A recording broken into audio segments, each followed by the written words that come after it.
I hope everybody's having a really, really good week between Christmas and New Year's, holiday celebrations all through December, and maybe some of you are even off of work. I love that.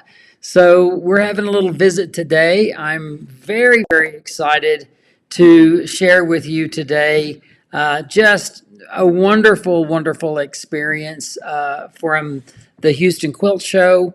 You're going to love our guest today. Just really spectacular time. We're going to see Karen Fisher and her amazing works. It's kind of like history meets quilts. She just really has a passion for infusing some really wonderful elements historically that help tell the story in her quilts, and you're going to really enjoy that. But I'm also just wanting to say I'm filling in for Alex, who she's a little under the weather, and really, I think she's going to be okay, but she didn't want to be coughing and hacking on air, and I don't blame her one bit. So Alex has cracked the whip and given me some instructions, and hey Alex, I know you're here. But one of the things that she wanted to remind you of is our Pick a Petal BOM for 2024. I'm going to remind you of this again at the end. But this quilt, this Pick a Petal quilt that we have done now with the quilt show, that is a beautiful quilt. I know I have a picture of that. Hang on a second. Nope, that's not it, and that's not it. I know I have a picture of it. Dang it, where is it? Well, here's what I am going to tell you. Well, this will get you there, kind of. Listen, this is always free for our members on the Quilt Show, thequiltshow.com. And it is a yearly thing, but our contract with the artist runs out on December 31st. So you can get all 12 months of the Pick a Petal quilt if you go now and sign up, join. If you're already a member, just go. Look at this picture. It says learn up at the top. You'll click on the learn section, and there you will see Pick a Petal, and it says learn more. And that's where you can go and download all of the pattern, because it will be removed from the site on December 31st. And then the good news is, if you're not a member and you join now, not only will you get all of these patterns for this year, but you will be in the loop for next year's BOM. It's double whammy time. So I just wanted to let everybody know about that. I am not sure why I am not finding the Pick a Petal picture, because I thought I brought it in. But anyway, I'll try to look for it and see if I can't show you that at the end today. And I just want to let all you guys know as well that Hugo and I are doing a tour to Portugal and Spain in May. We have 6 spots left, and that's like a couple and a couple of friends, and just, I mean, there's not much left. You know, I do a lot of traveling with tours like this. Now, it's not a quilt tour per se, but you're going to get to experience textiles and quilt shops and so forth on side excursions that you can take. I know one quilt shop in Lisbon that I can't wait to go and see as well. But that trip, it's like a 16-day trip, and it is less expensive than most 10-day trips. So I'm going to just give you my website, rickytims.com. If you'll go there, the first thing on that page is the information about Portugal and Spain. But yeah, we're going to be starting in Porto, beautiful, beautiful Porto, just amazing. And that's really close to where Hugo was born and raised. And then we're going to be on the Douro River in the wine country. I had a lady the other day tell me that she says, well, I don't think the trip's for me because I don't drink so much. Well, we're just going to the wine country to take a wine cruise. We're not going on a drinking tour, although some of you might choose to do that. But we will be in the beautiful Douro River Valley. And then, I don't know if you're aware of these waves, but these are the largest waves in the world. Of course, it depends on when the waters are doing what they're doing. But seriously, Nazaré has these 100+ foot waves, and that only professional surfers can get out there. We will be there, as well as getting into Lisbon. Beautiful, beautiful Lisbon, starting up in Porto, but of course going all through Spain, Valencia, Granada, Evora, all these wonderful historic places. And of course, we're going to end up in Barcelona. This is Gaudi's Sagrada Familia. It is almost completed. It has been a century in the making, and this is one of the most spectacular buildings I've ever been in. So I'm just going to let you guys know, if you're interested, there's the website up at the top right there, rickytims.com, and you can get more information. We are going in May. I think it's the 11th through, I can't remember the dates. My brain is, but it's in the middle of May, and it takes up a couple of weeks. So I would love for you to go with us to Portugal, you guys. I'm looking over, just seeing the one-click download on Pick a Pedal Paddles. Oh, that's great. So if you are able to see in your comments, some of the moderator has put in the link directly to the Pick a Pedal, and you can go there. But if you go to thequiltshow.com, click on the Learn button, and you can find it there as well. So anyway, we're really excited to be with you today. I have been working on a major quilt all year, and I've peeked. I mean, I've given little tips, and not tips, little peeks, little like, ooh, I get to see a little of Ricky's quilt that he's working on, and I'm going to show you what I've been working on, because in this quilt there's a huge tree, there's a big raven, and this raven is got a full moon behind it with a clock, but the raven is holding a pocket watch, and I needed that pocket watch to be really detailed. And so I've done hand embroidery. Don't laugh, it's not my wheelhouse. I've done hand embroidery to create this pocket watch, and I've been working on that this morning. It's taken me, well, we've had holidays, right? So if I said it took me 10 days to do this, understand that I have had family and we've all had holidays. But I'm going to show you my pocket watch. I'm going to try to get really close so you can see all the details that I've done. So even the numbers, the Roman numerals are all hand stitched. And this is, again, this is not my wheelhouse, but I'm pretty happy with it. I now have left to do the little twirly dial on top and the little thing that holds the chain. And I will have to also embroider the chain. But nonetheless, there's my little pocket watch. And kind of fun to see that. So I hope you've enjoyed seeing that. Yeah, it's the raven. It is my raven. Debbie, I see she's shouting out raven. I am a raven lunatic, you guys. All right, so I really want to get into this wonderful interview. It is going to be really super exciting. This is Karen Fisher. Let me just show you a little bit of Karen's work. So she is from Tucson, Arizona. She loves Tucson immensely. This certainly has a very Native American feel, and I'm just going to, oops, not that one. And this one as well is one of hers. And you're going to really enjoy not only seeing her quilts, but you're going to really enjoy listening to how her brain thinks in the way of how she brings these ideas into her quilts. So without further ado, we're going to give Lilo shouts out for doing the interview for us at Houston. And I hope you'll enjoy this. And I will be back at the end to add comments and remind you a few other things. So this is Karen Fisher.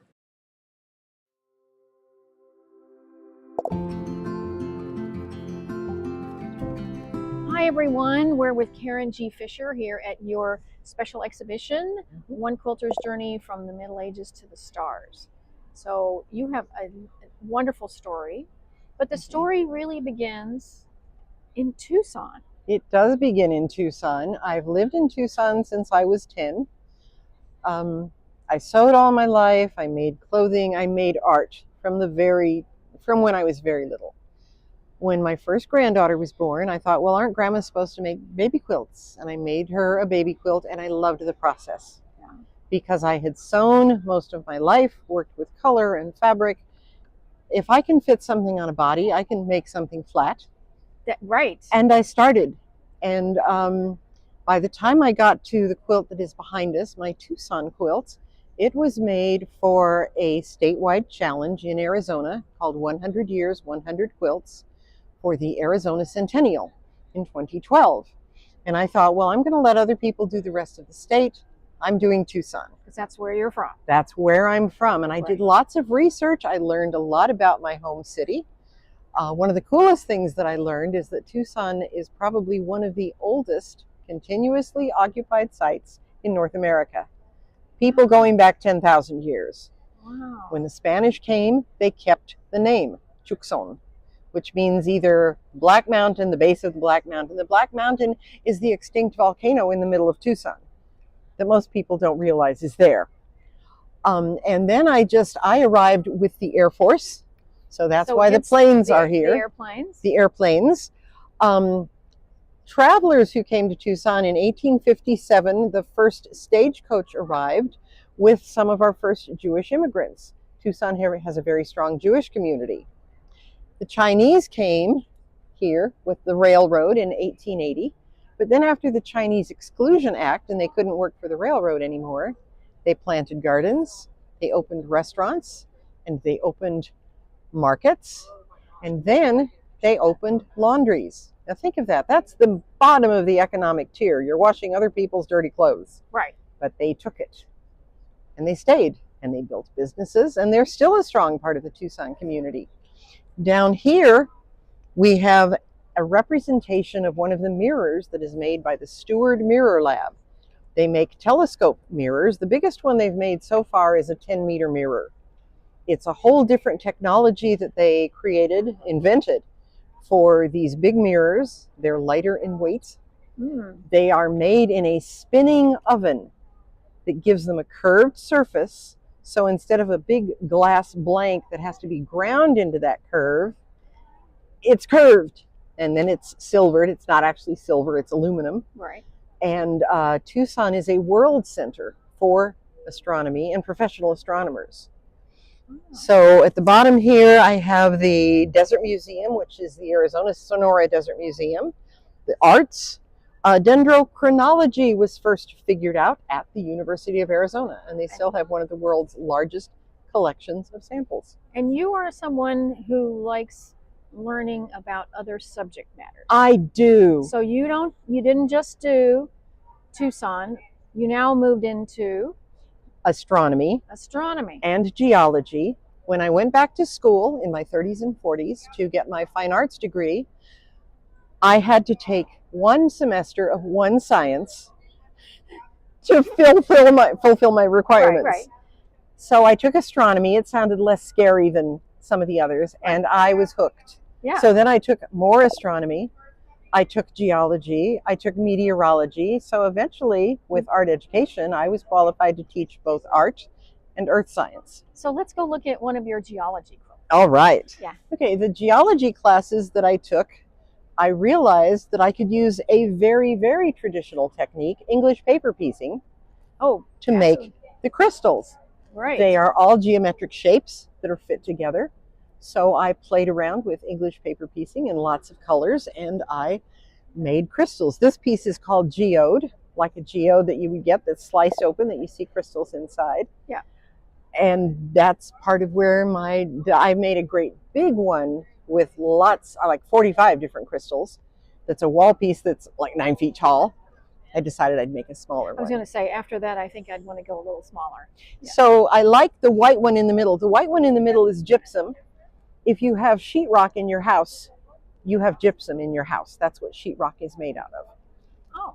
However, gypsum, there is a mine in Mexico that was discovered that if you look it up on National Geographic, Mexican mine, giant crystals, they are crystals of gypsum that are 40 and 50 and 100 feet long. Oh, and in the pictures, the little orange things are the people climbing around on them.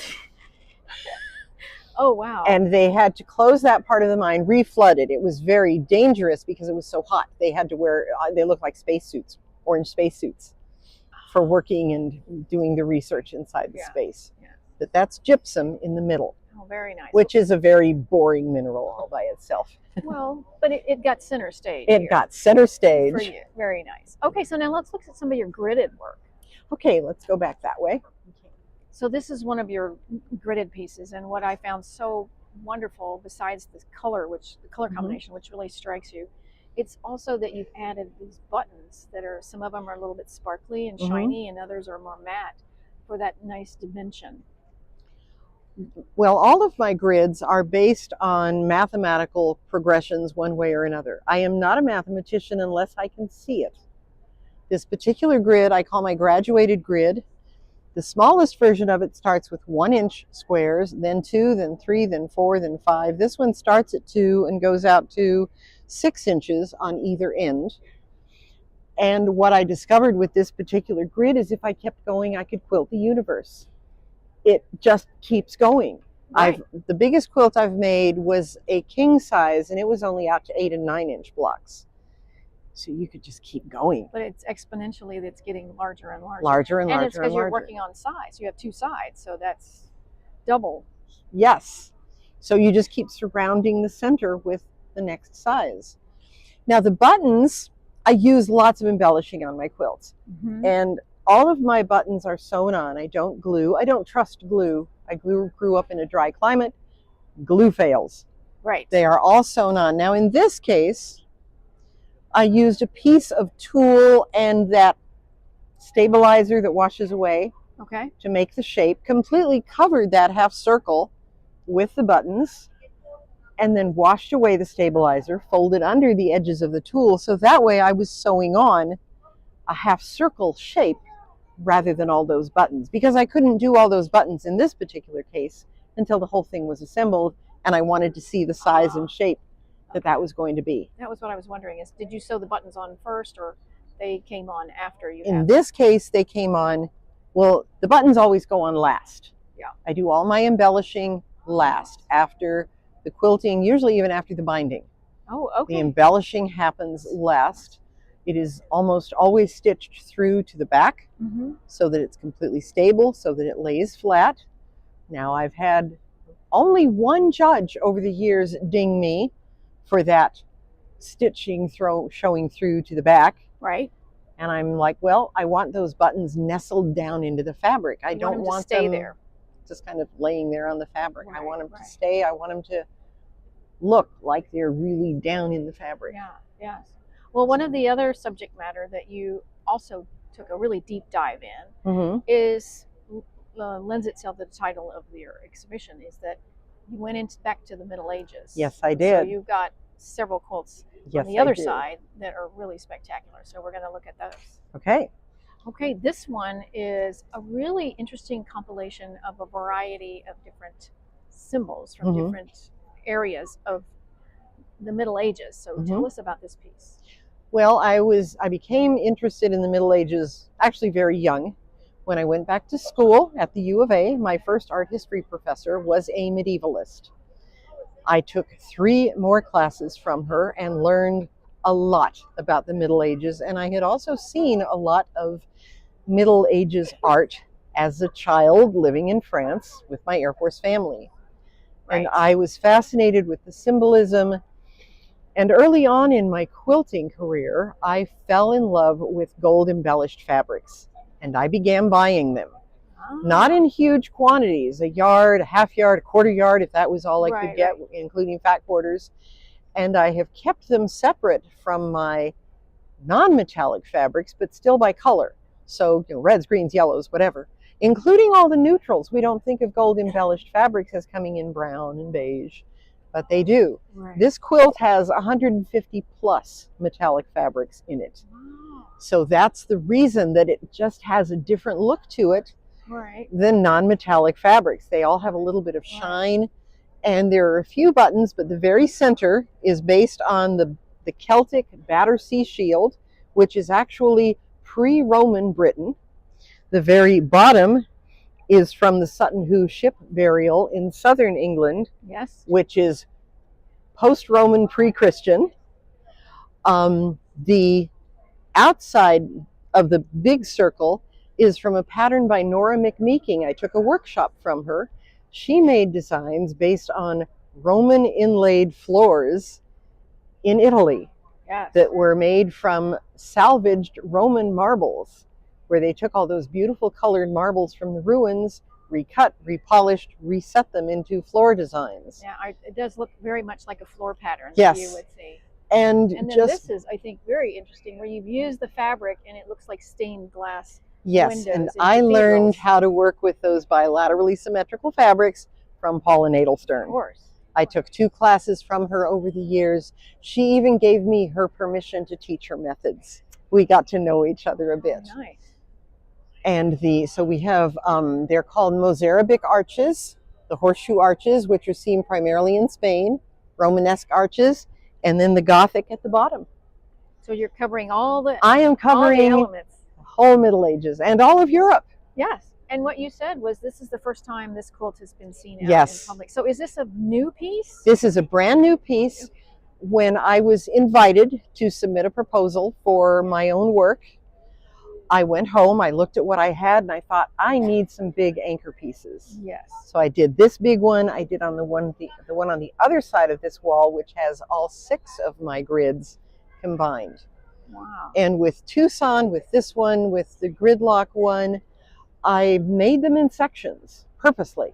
And then I assembled them. They overlap a little from section to section. And that was the way they were designed, because I have a regular sewing machine. Oh, so you did all of this on a domestic sewing machine? Yes, it's all done on a domestic sewing And machine. the other question is possibly how do you hang this? Because there could be the potential of a lot of sort of dog earring on the corners, because those outside edges are reinforced with, it's either called Timtex or Peltex, okay. that make them very stiff. Okay, so they stay nice and flat. They stay nice and flat. Now this is the first time it has hung at a quilt show, and I'm seeing a little bit of wobble. Right. But yes, I thought about that. Both the pieces with points that stick out, how to reinforce those parts that are sticking out so that they don't just collapse. Right. And for those who would really be interested in learning about more of your work, you have a book out, correct? My book is on my grids. Okay. None of this has gone into books yet, and I don't know that it could. It's so specific to the Middle Ages, okay, and to the kinds of techniques that I use. Now, the one right next to you, which I know we're not going to look at up close, I also use a lot of broderie purse okay, in my quilts that have imagery, and if I can find that fancy imagery in fabric, right, I will take advantage of that fabric and fussy cut and figure it out, and let somebody else do a little bit of my work. yeah, absolutely. So, And so what is the title of your book with the grids? my book is Easy Grid Quilts, Okay. and it has my first 5 grids and variations on them, and I have since invented a 6th grid, which I hope to do a pattern for, but I haven't yet, and it's based on a herringbone weave. Okay. So if you think of a herringbone weave and the way you have strong horizontals and verticals, and it looks like it's kind of zigzagging, Right. that's my herringbone grid. Okay. Well, thank you very much. This has been really interesting seeing the Thank you very progression much. of your work over the years and the diversity of your work over the years. Thank It's you. lovely. Thank I've you so enjoyed it. much.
We always want to thank our guests. This is Karen G. Fisher. Karen, thank you so much for taking time to visit with Lilo in Houston for your special exhibit. I'm reading the comments. You guys, it's like I'm gobsmacked by the intricacy. Wow, these are amazing, and loving the history behind them. I have always loved the whole history of quilting, and not only the history of quilting, but how that we infuse different things in our world into our quilts. I know you know what I mean.